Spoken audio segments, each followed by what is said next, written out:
Assalomu alaykum. Anglayotganinglar tarixiy roman G'ani Batur. Avtori Ziyo Samadi. 20 bob. Egiz Baturga qadalgan Ay Yulduz nishonliq tug' ozodlik va mustaqillikqa da'vat qilgandek mag'rur lapildamoqda.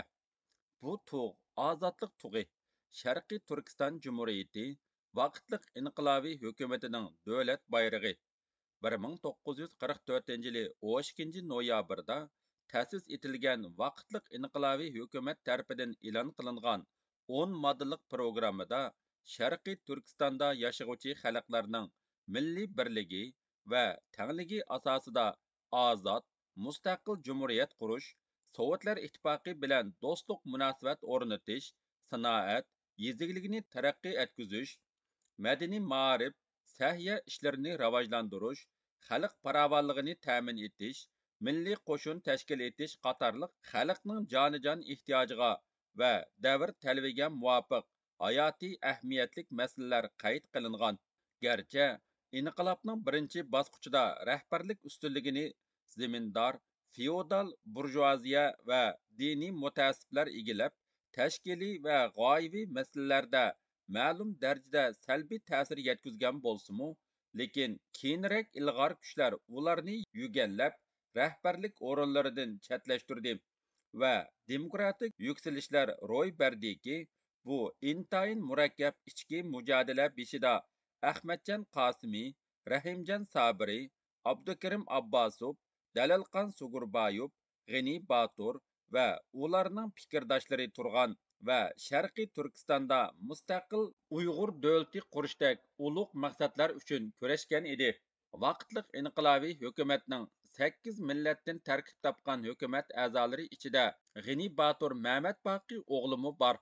Bugun hukumat a'zolarining favqulodda yig'ini chaqirilib, harbiy, ma'muriy, moliya, iqtisod ishlariga munosabatlik mas'ul xodimlarmi taklif qilingan.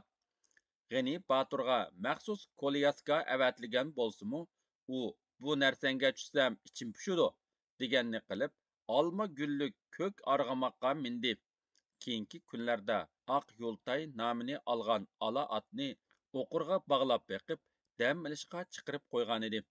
U hukumat uyiga yetkicha uningga agishib kelguchilarning soni ko'piya bir to'p odam bo'ldi. Agar bo'yun o'ynoqi arg'amoq uningga bekmu yarashgan. Yiroqdan go'yo fil ustida kelayotgandek hayvatlik ko'rinadi. Xalq uning qahramonligiga tan beribla qolmay, boturona tan qurilishi va g'ayrona qiyofatini ko'rishga xushtor. Uni chin qalbidan so'ydi. Uning bilan mag'rurlandi.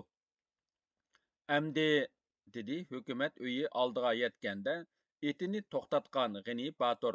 Tarqilib ketinglar, qarindoshlar. Hammamiz o'lash-cho'lash ichkir kirib barsak, Elixon to'ra qo'rqib ketmasin deyman ha. G'ani cho'ng qapqa ichiga kirib ketgandan keyinmi, ba'zilar shu atrofni aylanib yurishdi. Milliy naqshlar bilan bezalgan zo'r qabulxona. Bu olibda mehmonxona o'z zamonasida Valivoy Yo'ldoshev cho'ng ziyofatlarni o'tkazadigan.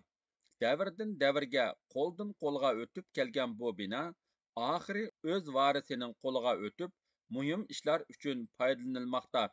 Agar biz Valivoyning boyligini asli xalqning boyligi deydiganmiz, shu boylik va mulkning bir qismi o'z egalarini topdi degan mushuda, tizakchi qo'ng'izdek yiqqan tukkanlarini tiqishtirib, xalqdan yo'shirib o'tadigan pixsiq bir yamoq uchun go'rida o'ri turadigan xasis, qilcha nap tegmaydigan johil boylarga nisbatan Valivoyning ijobiy taraflari mushula bo'lsa kerak. G'ani Batur majlisxonaga kirib kelishiga chaqirilganlar jug'ijam bo'lgan edi. U eshikdan kirishiga hammaylar gurrida turishdi. Avam xalq ichida o'sgan, o'z-o'zini shular qatorida oddiy hisoblaydigan tunugunki o'g'ri bugun bu qadar hurmatga qandoq sazovar bo'ldi? Salom qilsa ilik olmay g'adiyib o'tib ketadigan ba'zi hakavur, takabburlar uning oldida qo'l qo'shtirib turganini qara. Bu g'ayri tabiiy bilingandek hurmat zanglik qilgandek tuyuldi. Ehtimalim u o'ng'aysizlangandek bo'ldi. oddiy xalqning izzat hurmati naqadar samimiy, illiq, issiq. Keling, Batur, o'rningiz bu yerda, marhamat, degan xushamad ovozi anglandi. To'rt tarafdan to'g'risiga qo'yilgan ustal ustiga ikki qo'lini qo'yib, sal dunchiyib turgan vijik odam Elixon To'ra so'l qanot tarafdagi bo'sh o'rinni ko'rsatdi. G'ini gus dastlab bosgan yeridan ovoz chiqarib bardida ko'rsatilgan o'rindiqqa barliq salmig'i bilan o'ltardi. Elixon To'ra boshqalarni o'ltirishga imo qildi. G'ini Batur o'ltirib majlisxona ichiga tez ko'z yugartib chiqdi. Yeshil muvut yapqu bilan yepilgan uzun ustalning o'ng tarafida boshlarida qasqandak cho'ng salalar yo'galgan, har xil xo'tan baxsam pirinja kiyishgan diniy kalonlar, sol tarafda bo'lsa ba'zilari tik yoqiliq pashmat, ba'zilari kostyum kiyib yalangpashtaq o'ltirishgan nozirlar, mahkama boshliqlari va hojilar o'ltirishibdi. Bularning ichida G'aniga Asror Rahimjon, Qosimjon, Abbosov bor edi. Qolganlarini u chalapuchuq ko'rgini, to'nig'ini bo'lmasa yaqin munosabatda bo'lmagan. Shu orada biz bor degandek qilib ko'z qisib ulgardi Abbosov. Qayoqdan undikina munolar jang vaqtida birsimi ko'zga chiliqmagan ha? Degan savol kechdi Baturning ko'nglidan. Janoblar, deb boshladi so'zini muvaqqat rais Elixon To'ra. Bizlar qudrati ilohning rahim shafqatiga tayangan holda Rasulullohning amr vojiblarini dastur qilgan holda g'azot qildik. Yo Sattor, yo G'appar, yo Rabbi, o'zing madad bergaysan. Ovoz qo'shdi salilliklar. Hubbul vatan minal iman. Vatanni suyish imonning jumlasidandir. Davom qildi To'ra. Bizlar vatan so'yg'uchilardirmizki, kofir qavmidan vatanni ozod aylab, ahli musulmonlarni kofirlar zulm sistemlaridan qutuldirmoq kabi ulug' vazifani zimmamizga olganmiz. Bizlar islom bayrog'ini egiz ko'tarib, g'azot qilmoqni muqaddas vazifamiz va farzimiz deb bilgaymiz. To'ra so'z tanlamoq bo'ldimi yoki so'zining ting'ishuvchilarga ta'siri bo'ldimi yo'qmi, o'ltarganlarga nazar tashladi. Salilliklar uning har bir so'zini tasdiqlagandek ori deyishib, boshlarini lingshtisa, ko'pchilik shuk, ularning uzoyidan hech narsa sezgini bo'lmaydi. Uzun so'z azmilikka xo'sh yo'q g'ini bo'lsa, to'la xalt ko'chalarga kirmay, udul gapani qilg'ina, deydigandekla ko'rinadi. Uning ichki holatini tajribalik To'ra sezdi. Ehtimolum so'zini qisqartishga tirishdi-yu, lekin diniy falsafadan gap qilishga xushtor bu islom tashviqotchisi shu taraflarni xila agib so'z davomida g'azot qiluvchilarning suvavini ularga jannatul firdavsdan o'rin tayinlab, ujmoq parilarini inom qilib o'tdi.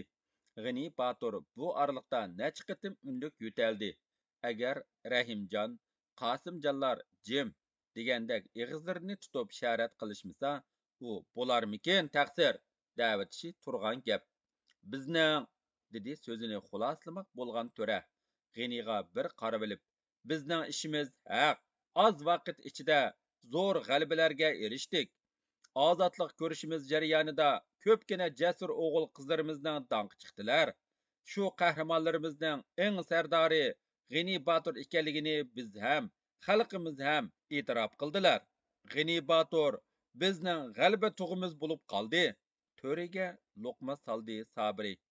G'ini Batur g'alaba bayroqdorimiz, qo'shimcha qildi Abbosov. Elixon To'riga bu izohlar anchalar yoqmasa kerak, uning qatalang yuzi amdi so'z qistirilmasin degandek qo'lini shiltib so'zini oxirlashtirdi. G'ini Baturning janglarda ko'rsatgan jasoratini, jangovarligini, qo'rqmas erligini nazar e'tiborga ilib, hukumat a'zolarining qarori bo'yicha uningga xalq qahramoni unvoni berildi. Majlis ishtirokchilari o'rinlaridan dast turishib, hurmat bildirishdi va qahramonni sharaflik unvon bilan tabriklashdi.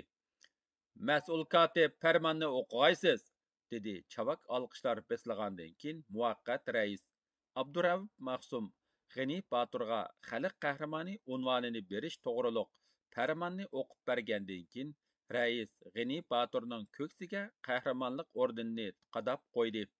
Bu oliy mukofot Nijot yulduzi misoli xalq qahramoni G'ani Baturning kang, bequvvat ko'ksida yaltirab, uning g'ayrani simosi texmi ulg'aygandek bo'ldi. Man, dedi ömrüdə ro'y bermagan qandaqdir ichki təvrinish bilan G'ani Batur, buvimiz Sodir palvon qilgan ishlarning 10dan birinimi qilganim yo'q. Sodir palvon mundaq oltin bilan faqiraq munchoqlarni ko'ksiga qadamagan bo'lg'idi. Məclis zalida kulka, g'ulg'ula ko'tarildi. G'inining oddiy, lekin ma'nilik so'zi ba'zilarning ditiga sig'sa, nadon, qora turk deb ichida zanglik qilganlarmi bo'ldi-yu, lekin ularning yuzlarida yasalma xushallik aks etdi. Bu narsani davom qildi qahramon. Ko'ksimga taqmasanglarmi, Xitoy gizandilari bilan jinimni tavkaga tikib qo'yib so'qishiman. U lalmalarni shing-shing-shaga qo'g'lab berib, o'z yeriga o'tkazatmagicha puxanim chiqmaydi. Yasha qahramon, niyating ijobat bo'lg'ay. Jangni bizdeklar qilayli. Sizlar ustalda o'ltirib, yurtni so'ranglar. So'zini o'lidi G'ini. Ammo adil, kambag'al chumbag'allarga yaxshilik qilinglar. Agarda Alibaytal o'xshash zolimlik qilsanglar, bu o'yinni gira qilib etib, o'zaro o'yinni boshlab etaman. Xalq qahramoni G'ini Batur ko'k arg'amoqqa minib, ko'chaga chiqishiga uni texicha kutib turishgan xalq o'rvilishdi. Xushxabar shundoq chapsan tarqalgan ediki, shahar aholisi cheksiz shodumonlikqa cho'mgan edi. Tushma tushdan odamlar hukumat uyi tarafga qarab kelishatdi. Bir-birlarini tabriklashadi. Ungacha besilib ulgurgan gazet xabarlarini o'qishib, texmi xushal bo'lishadi. İlhami uçqur şair, qo'shoqchilar milliy qahramonga beg'ishlab she'r qo'shoqlar to'qib ulgurishdi. Yosh rassom Ma'sumi qahramonning orden nishonlari bilan qahramonlik simosini aks ettirgan rasmni chizib kapti. Kech kirib qorong'u tushgacha odamlar gullik panuslarni ko'tarishib, yo'l yo'ritib mengishmoqda. G'ani Batur otdan tushib xalqqa qo'shilib ketdi. U odamlardan bir gazcha farq qilib turg'achqa alohidala ko'rinadi. Bu xushalliq namoyishida qahramonning sha'niga yolqinliq shuarlar jarangladi. Yoshson G'ani Batur, yoshson milliy qahramonimiz, yo'qolsin Xitoy bosqinchilari. Xalq to'pi ichida mashhur sozanda san'atkorlar bor. Ular naqsha etishib to'p oldida mangdi. Xalq qahramoni G'ani Baturni shahar aholisi ana shunday xushal xuramliq bilan uyigacha uzatib qo'yishgan edi. Xalq qahramoni unvonini ilish naqadar buyuk sharaf, dedi xalqimizning milliy qahramonga nisbatan hurmatini kuzatib turgan 2 yoshning biri. G'ani Batur shu buyuk unvonga munosib jasorat ko'rsatdi-da, dedi ikkinchisi.